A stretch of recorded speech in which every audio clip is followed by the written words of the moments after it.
မှာဒီနေ့ကတော့ကျွန်တော်ကကျွန်တော်ဆက်သူဆက်ကိုပြပါဆိုတာလေအဲ့တော့ဖော်တော်တွေပါတယ်ကျွန်တော်ထုတ်လို့ရတဲ့ဆက်ပဲဖြစ်တယ်။ဒါကျွန်တော်ပြလို့မရသေးဘူး။ဘာဖြစ်လို့လဲဆိုတော့ကျွန်တော်တို့ဆိုင်အိမ်မှာဟိုမီးပြတ်ဟုတ်ကဲ့နော်။ငါတို့ကျွန်တော် share ပေါ်ကဒီတော့ဘာဖြစ်လို့လဲကျွန်တော်မသိဘူး။မနေ့ကမှရောက်တာဗျာ။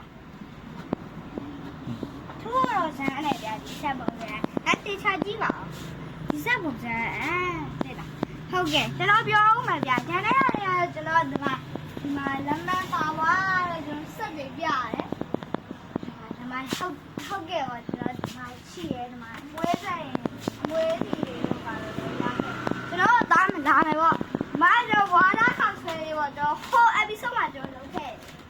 ဒီမှာကျွန်တော်ရတယ်ဝါဒဟုတ်တယ်နော်။ကျန်တဲ့ကျွန်တော်မောက်တွေရောင်းနေပါဟုတ်ကဲ့။ကျွန်တော်မောက်တွေဒီမှာ share